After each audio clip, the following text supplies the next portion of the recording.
everyone, tell me what you see here, and today I want to show off something cool. A battle I had on the ladder, and it's actually a really good game. And I think this battle shows like a really good example of not losing sight of the end goal and keeping the right Pokemon in mind. So you see, I brought Garchomp, Porygon2, Tapu Koko, and Incineroar. The two I did not bring were the Celesteela and the Tapu Fini. My opponent, Lycantis, I'm saying that correctly, had Tapu Koko, Raichu, Garchomp, and Arcanine. He did not bring his Tapu Lele and his Kartana. So a really offensive team that doesn't like Trick Room. And I'll hop right into this game. Hope you enjoy it. So see, I'm going to lead. See, he is challenging me. And I'm going to lead the Garchomp and Porygon2. I figured, if he leads Raichu, I'm okay with this. Lead the Raichu Koko, which I predicted. I'm okay with it. If he needs anything else, Garchomp can do pretty well against it. And Tapu Koko can be able to set the electric terrain, and I get a down level to attack. So at this point, Garchomp, I am going to be able to use Protect with Garchomp. I'm kind of afraid to fake out and knock it out. He has two really fast Pokemon, so I might be able to trick him and kind of trick him to support the Garchomp and straight it out. And like reset it like ASAP because I don't like it. But he taunts me, so I can't trick him. And at this point, he decided to go for the Psychic. Enter Raichu and a Death Flame, so it's going to do a lot of damage. Garchomp's going to go down. Porygon2 doesn't take too much.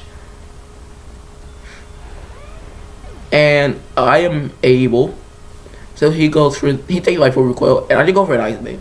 It's going to do a decent amount of damage into that Tapu Koko. So he gets a solid damage crit, but it's still solid damage. And any damage is good damage. And then Tapu Koko can't restore the HP since it's most likely I can't root, so I'm going to go with that. And he's going to take the opportunity to go for a Psychic and a Raichu. And ends up with Tapu Koko. And I was hoping I can outspeed so I can dazzling him off, but I'm not able to do that. And I just lose my Tapu Koko straight out of the gate. And he takes more Life Orb Recoil. And I take the opportunity to go for an Ice Beam into the Raichu. I can get damage off onto it. And my top wears off. So he's going to be able to break out I break out my Incineroar. And I realize, 3 turns in, I'm down 2v4, but I have very healthy Pokemon. Let's get a fake out in that Tapu Koko. Get a decent amount of damage into it. He goes for a Psychic in the P2. Do a decent amount of damage, not too much. I can get I flinch it, and I set up the Trick Room because Trick Room wore off. Taunt wear off, I can fake out the Tapu Koko, and I can get a free Trick Room. Exactly what I want to do. And he decided to go for the double Protect, and I'm like, I'm okay with this. I didn't choose the right cover, which in hindsight I probably should have, but I'm okay with that. I decided I'm just gonna go maybe pick up a double knockout and see how this takes us. And I go for the Throat Chop into the Raichu and the Ice Beam and the Koko, because that's not a guaranteed big double knockout. And he switches out Raichu into the Garchomp.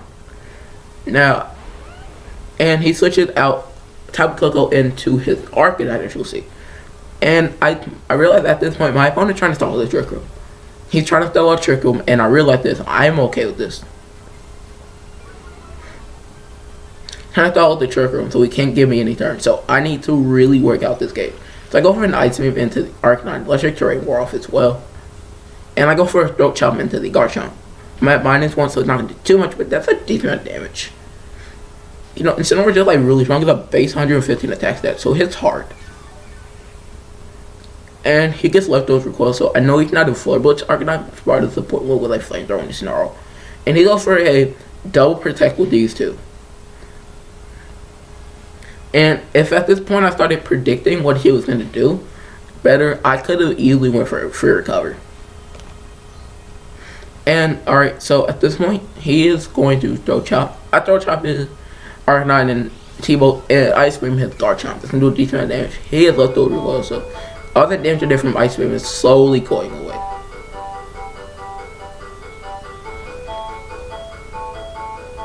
And he switches out into Koko. And that's how I'm just going to Throat Chop it. And do a decent amount of damage. I go for the Ice Beam and the Arcanine, and I think at this turn it was really clutch because I was able to freeze it to turn it up.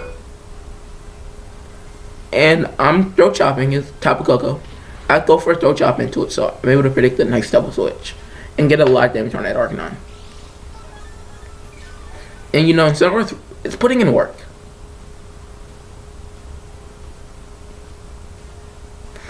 And Trick Room wears off, so he goes for a taunt.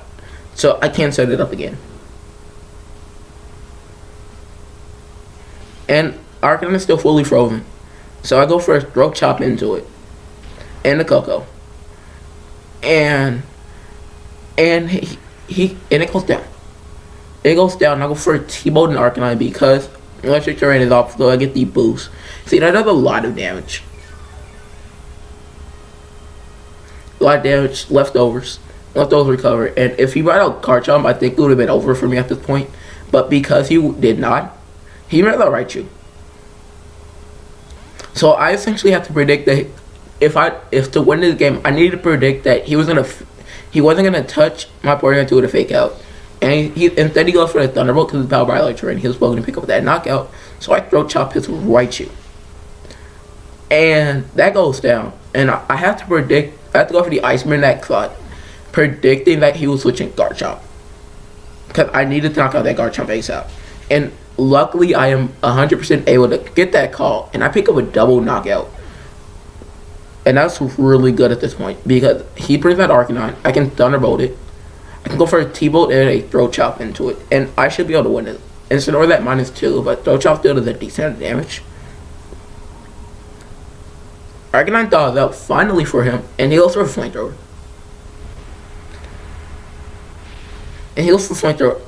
And I hang on with 2, and usually, even if I lost it, my Porygon 2 Throw Chop still does a decent amount of damage. And I can out damage him easily with a Throw Chop and knock him out.